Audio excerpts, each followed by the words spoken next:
नमस्कार, SBT news में आपका स्वागत है। पेश है 13 सितंबर शनिवार दोपहर 3:15 बजे राजस्थान के विभिन्न शहरों की 15 बड़ी खबरें। सबसे पहले एक नजर डालते हैं आज की हेडलाइंस पर। अब सरकारी कर्मचारी करेंगे सफाई। खाटू श्याम जी से लौट रहे श्रद्धालुओं के ट्रैक्टर ट्राली को ट्रक ने मारी टक्कर। राजस्थान में ठंडे होने लगी रात, तापमान में तेजी से गिरावट।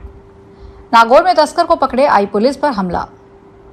7 वंडर तोड़ने की कार्रवाई दूसरे दिन भी जारी, मिस्र का पिरामिड तोड़ा जा रहा। और अब खबरें विस्तार से सुनिए। सरकारी कर्मचारी को अवमानना, दुर्व्यवहार और मानहानि जैसे अपराधों के लिए 15 तरह की सजा तय होगी। राजस्थान हाईकोर्ट से सलाह के बाद गृह विभाग ने अधिसूचना भी जारी की है। बीएनएस 2023 के तहत सजा के प्रावधान तय किए गए हैं। इसके मुताबिक सामुदायिक सेवा, पौधारोपण, दफ्तर की सफाई, पार्कों का रखरखाव, लाइब्रेरी में सेवा जैसे काम शामिल है। सामुदायिक सेवा में 8 से 244 घंटे तक की सजा का प्रावधान किया है।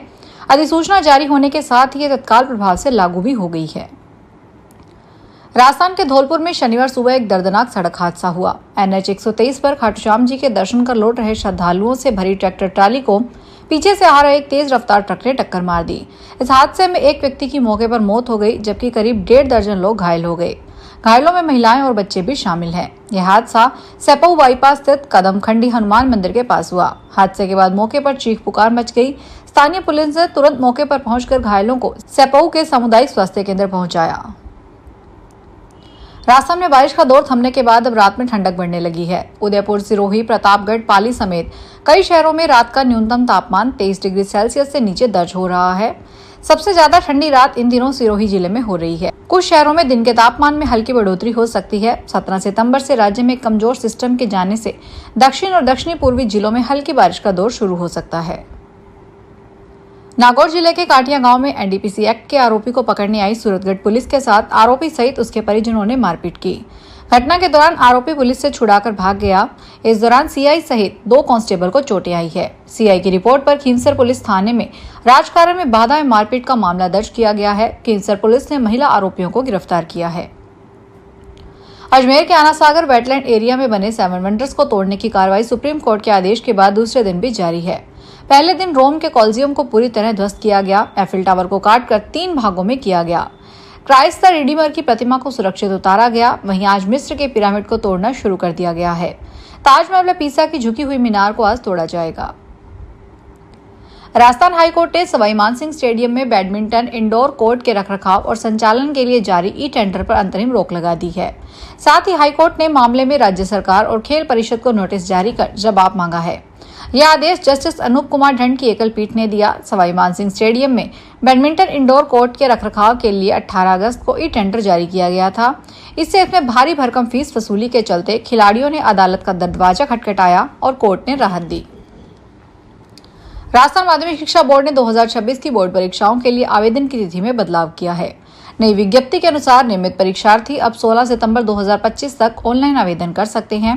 परीक्षा शुल्क जमा करवाने के लिए लास्ट डेट 19 सितंबर निर्धारित की गई है। आवेदन पत्र और चालान नोडल केंद्र पर 1 अक्टूबर तक जमा किए जा सकते हैं। स्वर्ण नगरी जैसलमेर 4 से 6 अक्टूबर 2025 तक भव्य ज्योतिष महाकुंभ और अध्यात्म सम्मान समारोह 2025 की मेजबानी करेगा। इस ऐतिहासिक आयोजन में देश भर से 150 से अधिक ज्योतिषाचार्य, शास्त्री और आध्यात्मिक विद्वान शिरकत करेंगे। कार्यक्रम का आयोजन सीता ज्योतिषी और वास्तु अनुसंधान केंद्र जोधपुर और श्री कृष्ण ज्योतिषी शोध संस्थान जयपुर के संयुक्त तत्वाधान में किया जा रहा है। आयोजन स्थल जैन उत्कर्ष भवन जैसलमेर रहेगा। अतिक्रमण और गाद की समस्या के कारण यमुना के जल धारण क्षमता 50% कम हो गई है। यही कारण है कि मानसून के दिनों में यमुना का जल स्तर खतरे के निशान को पार कर रिहायशी इलाके तक पहुंच जाता है। जल बोर्ड के अधिकारियों ने बताया कि आवश्यकता अनुसार यमुना की सफाई के लिए योजना तैयार की जा रही है। एनजीटी ने नदियों की खुदाई पर रोक लगा दी है। अनुमति प्राप्त करने के प्रयास किए जाएंगे। सरकार ने सभी दवा कंपनियों को आदेश दिया है कि वे 22 सितंबर 2025 से नई जीएसटी व्यवस्था के तहत दवाओं, फार्मूलेशन और मेडिकल डिवाइसेस की एमआरपी अपडेट करें।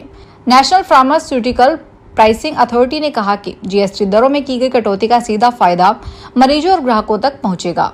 कंपनियों को डीलरों, रिटेलर्स और स्टेट ड्रग कंट्रोलर्स को नई प्राइस लिस्ट साझा करने के लिए कहा गया है। मध्य प्रदेश में मंदसौर में एक हैरान करने वाली घटना सामने आई है, जहां पर जिस शनिवार सुबह एमपी के CM Mohan Yadav hot balloon में सवार हुए, लेकिन हवा की रफ्तार ज्यादा होने के कारण बैलून नहीं उड़ सका और उसमें आग लग गई। गनीमत रही कि वहां मौजूद सुरक्षा कर्मियों ने सीएम को बाहर निकाला और आग बुझाई। इस घटना में किसी के हताहत होने की कोई सूचना नहीं है। अब तक डाकिया आपको घर पर डाक पहुंचाने का काम करता था, लेकिन अब डाकिये ने अपने घर से डाक लेने का काम भी शुरू कर दिया है। यानी अब आपके घर आकर स्पीड पोस्ट और पार्सल सहित अन्य आर्टिकल ले जाएगा। बता दें कि यह सुविधा इसी महीने से जोधपुर सहित देश के कुछ चुनिंदा शहरों में शुरू की गई है। अगर आपका आर्टिकल 500 रुपए से कम का है तो डाकिया सर्विस चार्ज के रूप में केवल 50 रुपए लेगा। 500 रुपए या उससे अधिक का आर्टिकल फ्री में ले जाएगा। जयपुर विद्युत वितरण निगम लिमिटेड की टीम ने जिले में बिजली चोरी के खिलाफ बड़ी कार्रवाई करते हुए हजारों अवैध कनेक्शन पकड़े हैं। निगम की ओर से लो टेंशन सर्विस लाइनों का गहन सर्वे किया गया है, जिससे बड़े पैमाने पर अनियमितताएं सामने आई है। सर्वे के दौरान टीम ने कुल 5,741 अवैध कनेक्शन चिन्हित किए। इसमें 4,286 पैरेलल सर्विस लाइनें और 1,455 हुकिंग पॉइंट मिले थे। विभाग ने इन सभी को तत्काल हटाकर बिजली चोरी पर नकेल कसी। डिप्टी सीएम दिया कुमारी और आईएफसी नेतृत्व के बीच में अहम बैठक हुई। बैठक में डिप्टी सीएम दिया कुमारी ने कहा कि प्रदेश के भविष्य को आकार देने के लिए सतत विचार और मजबूत साझेदारी की जरूरत है। आईएफसी नेतृत्व के साथ संवाद में पर्यटन को नई ऊंचाइयों तक ले जाने पर चर्चा हुई। नए पर्यटन स्थलों के विकास और पीपीपी प्रोजेक्ट्स को मजबूत बनाने पर जोर दिया। बैठक में अनुपयोगी परिसंपत्तियों को पुनर्जीवित करने और आंगनबाड़ी केंद्रों के उन्नयन पर सहमति हुई। आधारभूत ढांचे को ग्रीन और सस्टेनेबल मानकों के अनुरूप विकसित करने की पहल की। एलनाबाद हनुमानगढ़ रोड पर शनिवार सुबह 8:30 बजे भयंकर सड़क हादसा हुआ। हरियाणा रोडवेज की बस ने ट्रैक्टर ट्राली को पीछे से टक्कर मार दी। इस हादसे में ट्रैक्टर ट्राली में सवार 2 लोगों की मौत हो गई, जबकि 7 लोग घायल हो गए। जानकारी के मुताबिक एलनाबाद में हनुमानगढ़ रोड पर बाजीगरी की ढाणी के समीप शनिवार सुबह करीब 8:30 बजे सिरसा से हनुमानगढ़ जा रही रोडवेज की बस ने आगे चल रही ट्रैक्टर ट्राली को पीछे से टक्कर मार दी। ट्रैक्टर ट्राली में ममेरा रोड से ढाणी में नरमा चुगाई के लिए लेबर जा रही थी। फिलहाल इस बुलेटिन में इतना ही। फिर हाजिर होंगे बड़ी खबरों के साथ। अगर आप भी अपने आसपास की छोटी बड़ी और महत्वपूर्ण खबरों से अपडेट रहना चाहते हैं तो सब्सक्राइब कीजिए हमारे चैनल एसपीटी न्यूज को और प्रेस कीजिए बेल आइकन पर।